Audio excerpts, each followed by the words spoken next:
Terima kasih Anda masih bersama kami di Sapa Sulsel, Saudara. Kita masih membahas terkait dengan penanganan COVID-19 di Kota Makassar. Pak Wali, saat ini fokus pemerintah Kota Makassar apa nih? Setelah menerbitkan Perwali, apakah ada langkah berikutnya? Ya, tentu fokus kita adalah bagaimana saya utarakan tadi, bahwa bagaimana kita secara terus-menerus melakukan edukasi kepada masyarakat. Harapan kami yaitu tadi, bahwa pertama protokol kesehatan itu menjadi kebiasaan ya oleh masyarakat kita. Sehingga kita edukasi terus-menerus, di satu sisi kita awasi supaya setiap hari menggunakan masker.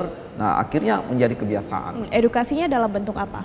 Edukasi kami lakukan sebenarnya tidak dilakukan secara parsial, tapi memang dilakukan secara komprehensif sambil mengawasi, sambil memberikan edukasi. Selain itu kami juga memanfaatkan sarana-sarana usaha ya, misalnya hotel, kemudian rumah-rumah makan, untuk meminta petugas-petugas hotel atau rumah makan memberitahu ya bahwa pentingnya bagaimana protokol kesehatan, kemudian menegur warga-warganya kalau tidak menggunakan masker, dan termasuk juga kami memanfaatkan sarana-sarana reklame atau iklan yang ada di tengah kota yang melalui Videotron ya. Dan juga termasuk kami meminta ke tempat-tempat ibadah untuk senantiasa memberikan edukasi ke masyarakat kita ya. Oke, kalau bentuk pengawasannya sendiri seperti apa terhadap masyarakat saat ini masih diberlakukan untuk pemeriksaan surat keterangan bebas COVID untuk masuk ke Kota Makassar? Iya, jadi kemarin harusnya kan berakhir ya hari Senin kemarin, tepat 2 minggu yang kami rencanakan untuk dijalankan. Namun setelah kami rapat dengan pihak gugus tugas bersama unsur Forkopimda lainnya, dan dengan mengantisipasi terjadinya lonjakan gerakan orang menjelang Hari Raya Idul Adha, kami sepakati khusus perbatasan itu kita perpanjang lagi seminggu ya, untuk bisa membatasi orang yang tidak terlalu perlu ke Makassar jangan dulu, sebaliknya orang yang dari Makassar yang tidak perlu jangan keluar, karena kita juga harus melindungi daerah di luar Makassar yang notabene merupakan daerah-daerah yang berpengaruh juga terkait dengan upaya kita mengendalikan COVID. Pak Rudi, Ketua DPR ya, masih perlukah masyarakat diawasi gitu yang pengen masuk ke Kota Makassar? Saya sejauh ini memang masih perlu ya, kita tidak boleh jumawa, jangan sampai itu tadi kita terlalu tidak perketat malah timbul gelombang kedua misalkan. Jadi harus kita antisipasi dini, antisipasi awal, dan saya kira sudah tepat kalau itu diperpanjang sambil apalagi kita mau masuk Idul Adha kan, Lebaran, jangan sampai pergerakan-pergerakan ini bebas gitu kan. Jadi memang wajar dan saya kira sudah tepat kalau diperpanjang.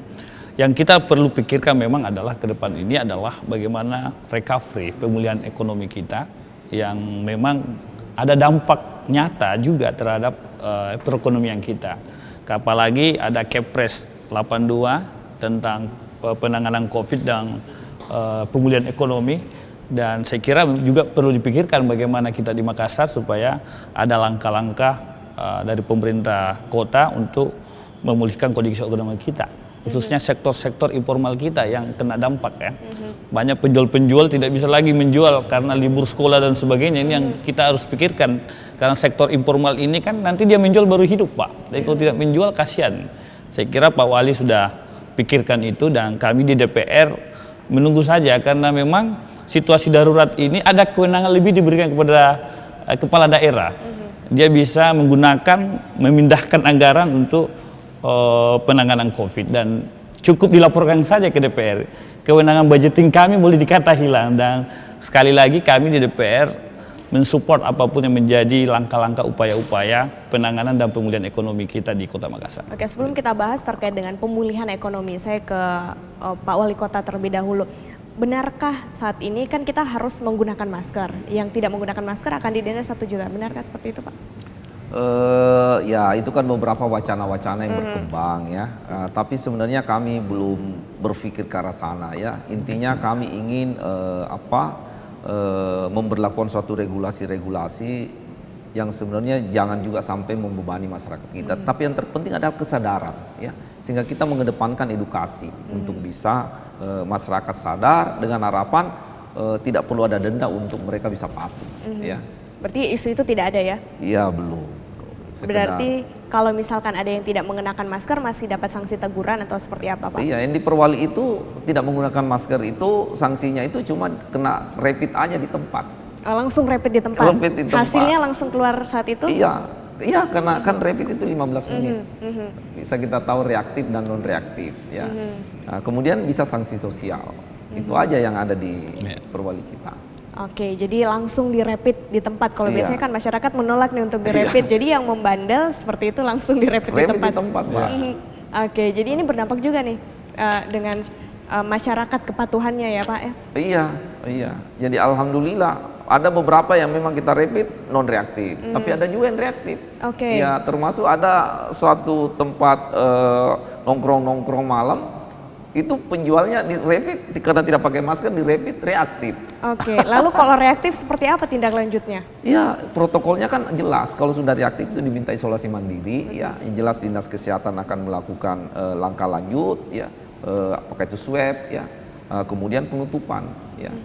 Jadi penutupan tempat usaha untuk sementara untuk mensterilkan kembali, jangan sampai menjadi klaster-klaster baru. Tapi mengantisipasi masyarakat mungkin yang masih ada membandel, misalkan beberapa waktu terakhir sampai saat ini nanti diperpanjang juga ya untuk pembatasan orang yang masuk, masih pengen mutar deh lewat sini, jam-jam segini saya tidak mau lewat sini deh, karena ada petugas. Itu mengantisipasinya gimana Pak biar semua yang masuk itu benar-benar menggunakan dan membawa surat keterangan? Ya, jadi memang ya itu dilemanya kita ya, masyarakat kita kan itu pintar cari jalan, pintar cari jalan keluar, pintar juga cari jalan masuk.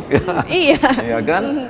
Tapi memang makna daripada pembatasan ini adalah pembatasan. Artinya membatasi gerak. Untuk membatasi 100% itu memang sangat sulit ya, sangat sulit. Sehingga kita membatasi dengan harapan ada tekanan kepada masyarakat bahwa kalau saya tidak penting jangan duduk jalan daripada capek-capek ya, harus ada kemacetan pasti. Kemudian bagaimana kalau di rapid di perbatasan lantas reaktif. Nah, dan alhamdulillah kegiatan pembatasan ini cukup banyak membatasi orang yang malas ke Makassar kalau nggak penting. Oke. Akhirnya membatalkan niatnya untuk ke Kota Makassar ya. Betul. Sampai kapan ini diperpanjang Pak? Untuk sementara kita perpanjang seminggu ya Mbak ya. Setelah itu coba kita lihat kalau kegiatan pengendalian kita udah mulai konstan, artinya nilai RT bisa konstan terus, kemudian nilai yang terpapar juga bisa kita kendalikan 2 digit secara merata, ya mungkin mulai kita longgarkan dulu, sambil kita lihat dan kita kembali fokus bagaimana orang yang masuk Makassar itu menggunakan protokol kesehatan di dalam aktivitasnya di dalam Kota Makassar. Tapi kalau kita lihat saat ini angka RT itu di 0,9, tapi biasa naik, biasa turun, fluktuatif. Gimana tanggapan Anda?